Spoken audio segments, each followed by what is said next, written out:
Bom, se tem um paciente intoxicado por álcool ou outras substâncias, lembra que na intoxicação por álcool a gente tenta evitar o benzodiazepínico, então haloperidol, né, um antipsicótico. Para os transtornos psiquiátricos primários, aí a gente pode usar o antipsicótico associado também com o benzodiazepínico. Então, ó, haloperidol com midazolam. Então, assim, em termos, se alguém, aqui o pessoal que presta prova, se deparar com uma questão dessa, não vai errar se escolher essa associação aqui, sempre levando em conta aquelas contraindicações ao benzodiazepínico, no caso da condição médica, no caso da intoxicação por álcool.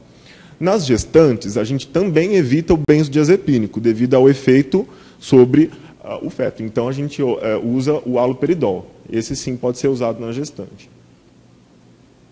Bom, na escolha da medicação, então, a gente tem que levar em conta a idade, o sexo, o IMC, as medicações prescritas anteriormente e o possível uso de substâncias. No caso do uso de substâncias, porque geralmente pacientes que fazem uso de múltiplas substâncias vão precisar de doses maiores para serem sedados. Pacientes que mais jovens ou mais idosos e com IMC menor, geralmente precisam de menos dose. Então, é melhor começar com uma dose menor, metade ali da dose, e a gente depois fazer uma segunda medicação. E, claro, as medicações prescritas anteriormente, por quê? Primeiro, se o paciente aceitou, teve algum efeito colateral grave. Segundo, que se não teve, a gente sempre opta por manter a mesma prescrição. Importante que, quando a gente faz uma medicação, a gente reavalia o paciente sempre a cada 30 minutos, verificando sinais vitais e o nível de agitação psicomotora. Então, no caso da contenção, se a gente precisou fazer, a gente não contém o paciente, deixa ele e volta amanhã de manhã. A gente tem que fazer a medicação com sinais vitais, se possível antes, se não possível depois, né? E depois, a cada 30 minutos, pelo menos, vamos fazendo reavaliações, tanto de sinais vitais quanto do nível de agitação. Em caso de necessidade de medicação adicional, a gente procura repetir a droga ou a combinação delas na mesma dose. Agora, lembrar que, por exemplo, para aquele paciente lá do caso do primeiro slide, eu optei por fazer, se ele agitou, haloperidol mais o midazolam. Mas esse paciente evoluiu com tremores, rigidez, bradicinesia. Ele pode ou não ter evoluído com distonia cervical e de língua, uma crise oculógera ou mesmo acatisia. Vocês lembram o que é acatisia? A acatisia é aquela inquietação importante, principalmente de membros inferiores. O paciente refere que ele não consegue parar quieto, uma necessidade importante de andar, de se movimentar. Nessas situações aqui, qual que é o diagnóstico? CEP, tá? Sintomas extrapiramidais ou síndrome extrapiramidal.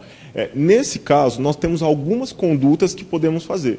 Ela está relacionada ao efeito do haloperidol, mas não sobre a via que a gente pretende para o controle da agitação, e sim as vias que controlam o movimento lá dos gânglios da base, né? Então, quer dizer, a gente tem que lembrar mais ou menos da questão, por que é extrapiramidal. A gente tem que lembrar, parkinsonismo é como se tivesse numa ausência, numa inibição da dopamina, né? Tremores, rigidez, bradicinesia, né? Uma síndrome parkinsoniana. Para isso, a gente vai usar o antiparkinsoniano, o biperideno, que pode ser por via oral, por exemplo, uma prescrição 2 mg de manhã, 2 mg de manhã, 2 mg à tarde. Ou, se não, a forma intramuscular, para casos que a gente precisa de uma ação mais rápida, o caso da distonia cervical ou crise oculógera, que são alterações mais dramáticas. Aí a gente faz o biperideno, oral ou intramuscular. Nós podemos reduzir a dose dos antipsicóticos ou mesmo suspendê-las. Não necessariamente você precisa suspender o antipsicótico. Por quê?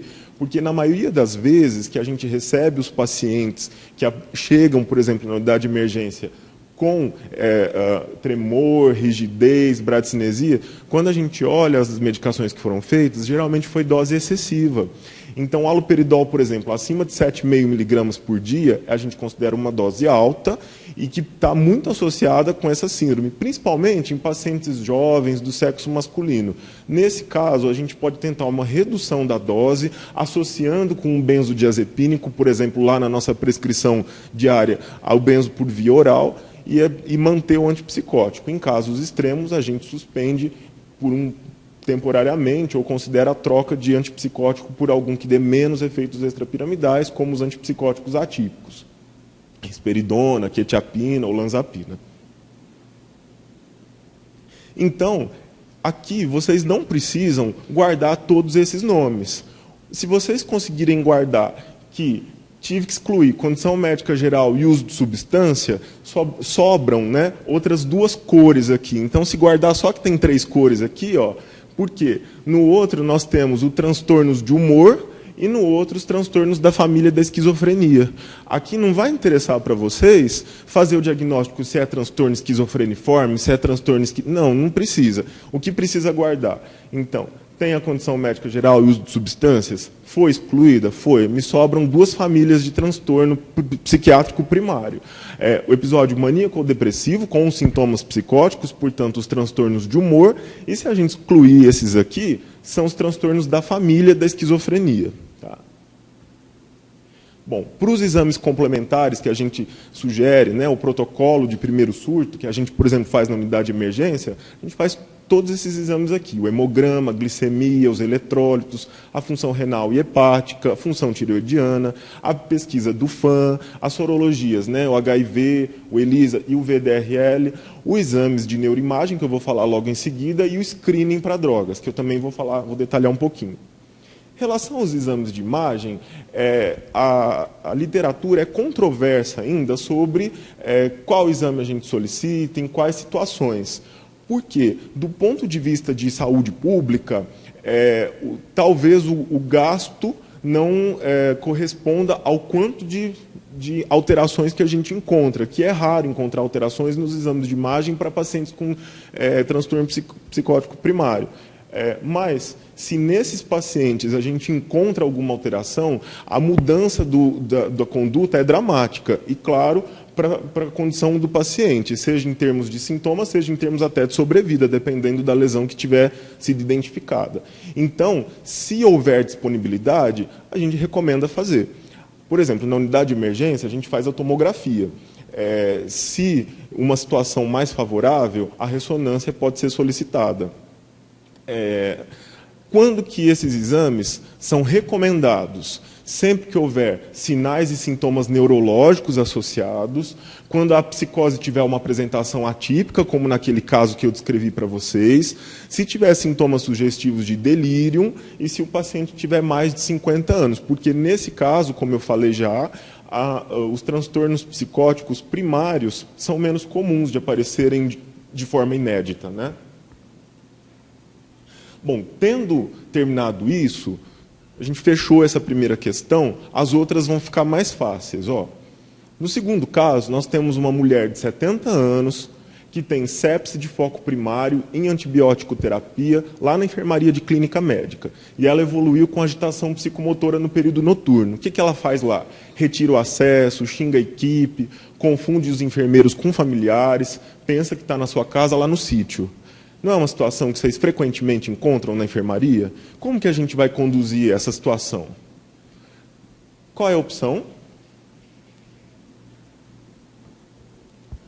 Agora ficou fácil, né? A opção aqui é o haloperidol. Nós não vamos usar para essa senhora o midazolam, que é um benzodiazepínico que pode piorar um estado que aparece secundário aqui, provavelmente é uma condição médica geral. Nós não vamos usar lítio, essa paciente não tem necessidade, não é um quadro de humor, e as outras situações aqui também não tem nada a ver. Eu recomendo para vocês, quando tiverem possibilidade de entrar na revista Medicina, no site lá da Faculdade de Medicina de Ribeirão Preto da USP, no ano de 2010, tem uma revisão muito interessante da equipe da geriatria. Então, essa revisão é sobre delírio.